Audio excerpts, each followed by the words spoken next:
ಸ್ನೇಹಿತರೆ ಎಲ್ಲ ಒಂದು ಅಭ್ಯರ್ಥಿಗೆ ಖುಷಿಯ ವಿಚಾರ. ಕರ್ನಾಟಕ ರಾಜ್ಯ ಸರ್ಕಾರದಿಂದ ಕೆಪಿಎಸ್ಸಿ ಇಲಾಖೆಯಿಂದ ಹೊಸ ಅಧಿಸೂಚನೆ ಪ್ರಕಟ ಮಾಡಿದ್ದಾರೆ. ಈ ಒಂದು ನೋಟಿಸ್ ರಿಲೀಸ್ ಮಾಡಿದಂತ ದಿನಾಂಕ 13/6/2025 ಹೊಸ ನೋಟಿಸ್ ಆಗಿರತ್ತೆ ಕರ್ನಾಟಕ ಲೋಕಸೇವಾ ಆಯೋಗದಿಂದ.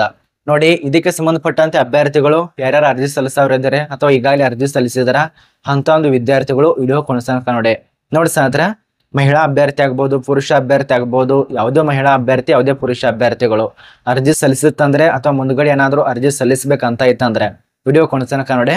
ಇಲ್ಲಿ ಏನ್ ಮಾಹಿತಿಯನ್ನ ತಿಳಿಸಿಕೊಟ್ಟಿದ್ದಾರೆ ಅಂದ್ರೆ, ಈಗ ಅರ್ಜಿ ಸಲ್ಲಿಸಿದಂತ ಅಭ್ಯರ್ಥಿಗಳಿಗೆ ನಿಮ್ಮ ಒಂದು ಪರೀಕ್ಷೆ ದಿನಾಂಕಗಳನ್ನ ಅದ ನಂತರ ಸಮಯ ಪ್ರಕಟ ಮಾಡಿದ್ದಾರೆ. ವಿಷಯ ಯಾವುದಕ್ಕೆ ಸಂಬಂಧಪಟ್ಟಂತೆ ಯಾವಾಗ ಪರೀಕ್ಷೆ ನಡೆಸ್ತಾರೆ ಅದನ್ನ ತಿಳಿಸಿಕೊಟ್ಟಿದ್ದಾರೆ.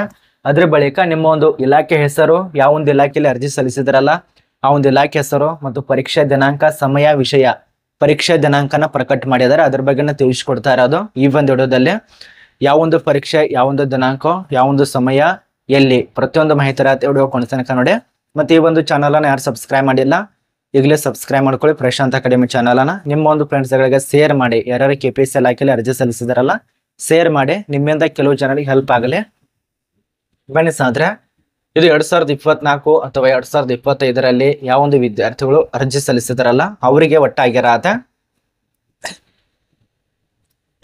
ಪರೀಕ್ಷಾ ದಿನಾಂಕಗಳನ್ನ ಪ್ರಕಟ ಮಾಡಿದ್ದಾರೆ. ಇಲ್ಲಿ ಮೊದಲನೇದ ನೋಡಿ ಸ್ನೇಹಿತರೆ, ಇಲ್ಲಿ ಅಧಿಸೂಚನೆ ಸಂಖ್ಯೆ ಕೊಟ್ಟಿದ್ದಾರೆ. ಇದು ನಮಗೆ ಬೇಕಾಗಿಲ್ಲ. ಒಂದು ಸರಿ ಅಧಿಸೂಚನೆ ನಿಮ್ಮ ಹತ್ರ ಇತ್ತಂದ್ರೆ ಚೆಕ್ ಮಾಡ್ಕೊಳ್ಳಿ. ಅಧಿಸೂಚನೆ ಸಂಖ್ಯೆ ನಮಗೆ ಬೇಕಾಗಿರೋದು ಈ ಒಂದು ಇಲಾಖೆ ಹೆಸರು, ಅದ ನಂತರ ಯಾವ ಒಂದು ಪೋಸ್ಟ್, ಪರೀಕ್ಷೆ ದಿನಾಂಕನು, ಸಮಯ, ವಿಷಯ, ಯಾವಾಗ, ಎಲ್ಲಿ ಒಂದೊಂದ ತಿಳಿಸ್ಕೊಡ್ತೇನೆ ನೋಡಿ. ಪದವಿ ಮಟ್ಟದ ವಿವಿಧ ಇಲಾಖೆಯಲ್ಲಿ ಈ ಒಂದು ಗ್ರೂಪ್ ಸಿ ಹುದ್ದೆಗೆ ಸಂಬಂಧಪಟ್ಟಂತೆ ಅರ್ಜಿ ಸಲ್ಲಿಸಿದಂತ ಅಭ್ಯರ್ಥಿಗಳಿಗೆ ಉಳಿಕೆ ಮೂಲ ವೃಂದದಲ್ಲಿ ಇದು 12ನೇ ತಾರೀಕು ಅಂದ್ರೆ ಜುಲೈ 12ನೇ ತಾರೀಕು ಶನಿವಾರ ದಿನ ನಡೆಸ್ತಾರೆ. ಅದ್ರ ಬಳಿಕ ಈ ಒಂದು 13/7/2025 ನಡೆಸ್ತಾರೆ. ಅಂದ್ರೆ ನಿಮಗೆ 3 ಟೈಮ್ ಇರತ್ತೆ ಈ ಒಂದು ಪರೀಕ್ಷೆಗಳು. ಇದೇನಿದೆಯಲ್ಲ 12ನೇ ತಾರೀಕು ಇರತ್ತೆ ಮತ್ತು 13ನೇ ತಾರೀಕು ಇರತ್ತೆ. 2 ದಿನ ಪರೀಕ್ಷೆ ಇರತ್ತೆ. ಇದು ಮಧ್ಯಾಹ್ನ 2 ಗಂಟೆಯಿಂದ ಸಾಯಂಕಾಲ 4 ಗಂಟೆ ಮೊದಲನೇದಾಗಿ. ಎರಡನೇದಾಗಿ ಮತ್ತೆ ಮುಂಜಾನೆ 10 ಗಂಟೆಯಿಂದ 11:30 ಗಂಟೆವರೆಗೆ. ಅದ್ರ ಬಳಿಕ ಮಧ್ಯಾಹ್ನದಾಗ 2 ಗಂಟೆಯಿಂದ 4 ಗಂಟೆ. ಇದು ನಿಮಗೆ ಅರ್ಥ ಆಯ್ತು. ಇಲ್ಲಿ ನೋಡಿ, ಪ್ರಶ್ನೆ ಪತ್ರಿಕೆ ಕನ್ನಡ ಮೊದಲಿಗೆ ಇರತ್ತೆ, ಅದ ನಂತರ ಪತ್ರಿಕೆ 1 ಇರತ್ತೆ, ಸಾಮಾನ್ಯ ಜ್ಞಾನ ಪತ್ರಿಕೆ 2 ನಡೆಸ್ತಾರೆ. 2 ದಿನ ನಿಮಗೆ 3 ಪತ್ರಿಕೆ ನಡೆಸ್ತಾರೆ. ಅರ್ಥ ಆಯ್ತು ಅಂತ ತಿಳ್ಕೊತೀನಿ. ಅದ್ರ ಬಳಿಕ 2ನೇ ಸಂಸ್ಥೆ ನೋಡಿ, ಪದವಿ ಮಟ್ಟದ ವಿವಿಧ ಇಲಾಖೆಯಲ್ಲಿ ಗ್ರೂಪ್ ಸಿ ಹುದ್ದೆ ಅಂತೇಳಿ 16 ಪೋಸ್ಟಿಗೆ ಸಂಬಂಧಪಟ್ಟಂತೆ ಇದು ಆಗಲೇ ನಿಮಗೆ ತಿಳಿಸ್ಕೊಟ್ಟಿರೋದು 60 ಪೋಸ್ಟ್. ಇದು ಈಗ 16 ಪೋಸ್ಟ್. ಇದು ಯಾರು ಅರ್ಜಿ ಸಲ್ಲಿಸಿದಾರಲ್ಲ ಒಂದು ಸಾರಿ ನೋಡ್ಕೊಳ್ಳಿ. 2/9/2025 ಅಂದ್ರೆ ಮಂಗಳವಾರ ದಿನ ನಿಮಗೆ ಪರೀಕ್ಷೆ ಇರತ್ತೆ. ಇದು ಮೊದಲನೇ ಪರೀಕ್ಷೆ. ಅದ ನಂತರ 3ನೇ ತಾರೀಕದಂದು 2 ಪರೀಕ್ಷೆಗಳು ಇರುತ್ತೆ ಬುಧವಾರ ದಿನ. ಅಂದ್ರೆ 3/9/2025 ಅಂದ್ರೆ ಬೆಳಗ್ಗೆ 10 ಗಂಟೆಯಿಂದ 11:30 ತನಕ 3ನೇ ತಾರೀಕದಂದು ಇರತ್ತೆ. ಇದು 2/9/2025 ಮಧ್ಯಾಹ್ನ 2 ಗಂಟೆಯಿಂದ 4 ಗಂಟೆವರೆಗೆ ಪರೀಕ್ಷೆ ಇರತ್ತೆ. ಆಗಲೇ ತಿಳಿಸ್ಕೊಟ್ಟಿರುವಂತೆ ಎಲ್ಲ ಸೇಮ್. ಕನ್ನಡ ಭಾಷೆ ಪರೀಕ್ಷೆ ಪತ್ರಿಕೆ 1, ಸಾಮಾನ್ಯ ಜ್ಞಾನ ಪತ್ರಿಕೆ 2 ಈ ರೀತಿಯಾಗಿ ಕೊಟ್ಟಿದ್ದಾರೆ. ಅದರ ಬಳಿಕ ಪದವಿ ಪೂರ್ವ ವಿದ್ಯಾರ್ಹತೆಯ ವಿವಿಧ ಇಲಾಖೆಯಲ್ಲಿ ಗ್ರೂಪ್ ಸಿ 97 ಪೋಸ್ಟಿಗೆ ಸಂಬಂಧಪಟ್ಟಂತೆ ಹೈದರಾಬಾದ್ ಕರ್ನಾಟಕ ವೃಂದದಲ್ಲಿ ಅರ್ಜಿ ಸಲ್ಲಿಸಿದವರಿಗೆ ಈ ಒಂದು ಪ್ರಶ್ನೆ ಇರತ್ತೆ. ಅಂದ್ರೆ ನೇಮಕಾತಿಗೆ ಸಂಬಂಧಪಟ್ಟಂತೆ ಇದು ದಿನಾಂಕ ಮತ್ತು ಸಂಸ್ಥೆ ಹೆಸರು, ಅದ ನಂತರ ಹುದ್ದೆಗಳ ಹೆಸರು. 18/9/2025 ಗುರುವಾರ ದಿನ ಇರತ್ತೆ. ಅದರ ಬಳಿಕ 19/9/2025 ಶುಕ್ರವಾರ ದಿನ ಇರತ್ತೆ. 3 ಪ್ರಶ್ನೆ ಪತ್ರಿಕೆ ಇರತ್ತೆ. ಇದು ಕೂಡ ಸೇಮು. 2 ಗಂಟೆಯಿಂದ 4 ಗಂಟೆ, ಅದ ನಂತರ ಬೆಳಗ್ಗೆ 10 ಗಂಟೆಯಿಂದ 11:30 ಗಂಟೆವರೆಗೆ, ಮಧ್ಯಾಹ್ನ 2 ಗಂಟೆಯಿಂದ 4 ಗಂಟೆ. ಸೇಮ್ ಪ್ರಶ್ನೆ ಕೂಡ ಸೇಮ್ ಆಗಿರತ್ತೆ. ಆ ಮುಂದಂತ ಉಳಿದಂತ ಏನಿದೆಲ್ಲ ಟೈಮ್ ಕೂಡ ಸೇಮ್ ಮತ್ತು ಈ ಒಂದು ಪರೀಕ್ಷೆ ಇದೆಯಲ್ಲ ಅದು ಕೂಡ ಸೇಮ್ ಆಗಿರತ್ತೆ. ಡೇಟು ಮತ್ತು ಇದಕ್ಕೆ ಸಂಬಂಧಪಟ್ಟಂತೆ ಎರಡನ್ನ ತಿಳಿಸ್ಕೊಡ್ತೇನೆ ನೋಡಿ, ನಿಮಗೂ ಕೂಡ ಈಸಿ ಆಗತ್ತೆ ಪ್ರೊಸೆಸಿಂಗು. ಅದ್ರ ಬಳಿಕ ನಿಮ್ಮ ಒಂದು ಪೇಪರ್ ನೋಡಿ, ಕನ್ನಡ ಲ್ಯಾಂಗ್ವೇಜ್ ಸಂಬಂಧಪಟ್ಟಂತೆ ಸಬ್ಜೆಕ್ಟ್ ಕೋಡ್ ಕೊಟ್ಟಿದ್ದಾರೆ, ಡೇಟ್ ಕೊಟ್ಟಿದ್ದಾರೆ, ಯಾವಾಗ ಇದೆ ಅಂತ ಹೇಳಿ ಟೈಮ್ ಕೊಟ್ಟಿದ್ದಾರೆ. ಅದರಲ್ಲಿ ಕೂಡ ನಿಮ್ಮೊಂದಷ್ಟು ಟೋಟಲ್ ಮಾರ್ಕ್ಸ್ ಇರತ್ತೆ, ಅದನ್ನ ಕೊಟ್ಟಿದ್ದಾರೆ.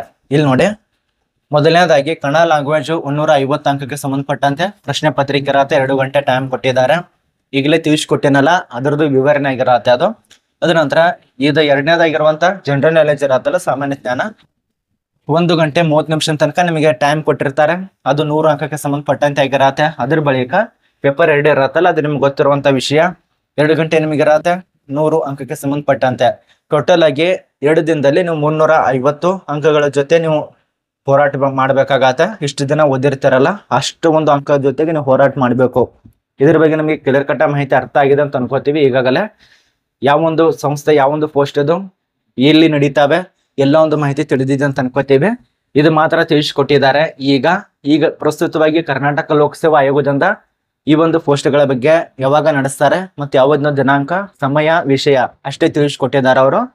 ಅರ್ಥ ಆಗಿದೆ ಅಂತ ಅನ್ಕೋತೀವಿ. ಪದವಿ ಮಟ್ಟದ ಇಲಾಖೆ ವಿವಿಧ ಗ್ರೂಪ್ ಸಿ ಹುದ್ದೆಗಳು ಮತ್ತು ಗ್ರೂಪ್ ಸಿ ಈ ಒಂದು ಹೈದರಾಬಾದ್ ಕರ್ನಾಟಕ, ಅದನಂತರ ಪದವಿ ಪೂರ್ವ ವಿದ್ಯಾರ್ಹತೆ ಗ್ರೂಪ್ ಸಿ ಇದೆಲ್ಲ ತಿಳಿಸ್ಕೊಟ್ಟಿದ್ದಾರೆ. ಇಷ್ಟು ಒಂದು ಪರೀಕ್ಷೆಗೆ ಸಂಬಂಧಪಟ್ಟಂತೆ ನೋಟಿಸ್ ರಿಲೀಸ್ ಮಾಡಿದ್ದಾರೆ. ವೇಳಾಪಟ್ಟಿ ಅಂದ್ರೆ ಟೈಮ್ ಟೇಬಲ್ ಅನ್ನ ರಿಲೀಸ್ ಮಾಡಿದ್ದಾರೆ. ಇದ್ರ ಬಗ್ಗೆ ನಮಗೆ ಸಂಪೂರ್ಣ ಮಾಹಿತಿ ಅರ್ಥ ಆಯ್ತು. ನಿಮ್ಮೊಂದು ಪರೀಕ್ಷೆ ಯಾವೊಂದು ಪರೀಕ್ಷೆಗಾಗಿ ವೇಟ್ ಮಾಡ್ತಾ ಇದ್ದಾರಾ ಕಮೆಂಟ್ನ ತಿಳಿಸಿ. ನಾನು ನಿಮಗೆ ನೆಕ್ಸ್ಟ್ ವಿಡಿಯೋ ಮಾಡಿ ಸಂಪೂರ್ಣ ತಿಳಿಸ್ಕೊಡ್ತೇನೆ. ನಾನೇ ಆ ಒಂದು ಇಲಾಖೆಯಲ್ಲಿರುವಂಥ ಅಧಿಕಾರಿಗಳಿಗೆ ಕಾಲ್ ಮಾಡಿ ಯಾವಾಗ ರಿಲೀಸ್ ಮಾಡ್ತಾರಾ, ಯಾಕೆ ಲೇಟ್ ಮಾಡಿದ್ದಾರಾ ಎಲ್ಲ ಮಾಹಿತಿಯನ್ನು ತಿಳ್ಕೊಂಡು ನಿಮ್ಮ ಮುಂದೆ ವಿಡಿಯೋ ಮಾಡಿ ತಿಳಿಸ್ಕೊಡೋದಕ್ಕೆ ಪ್ರಯತ್ನ ಮಾಡ್ತೇನೆ. ಆದ ಕಾರಣ ನಿಮ್ಮೊಂದು ಯಾವೊಂದು ಪೋಸ್ಟು ಯಾವೊಂದು ಪರೀಕ್ಷೆಗೋಸ್ಕರ ವೇಟ್ ಮಾಡ್ತಾ ಇದ್ದೀರಾ, ಕರ್ನಾಟಕ ರಾಜ್ಯ, ಸ್ಟೇಟ್ ಗೌರ್ಮೆಂಟು, ಸೆಂಟ್ರಲ್ ಗೌರ್ಮೆಂಟು ಯಾವುದಾದ್ರೂ ಆಗ್ಬೋದು, ಕಮೆಂಟ್ನ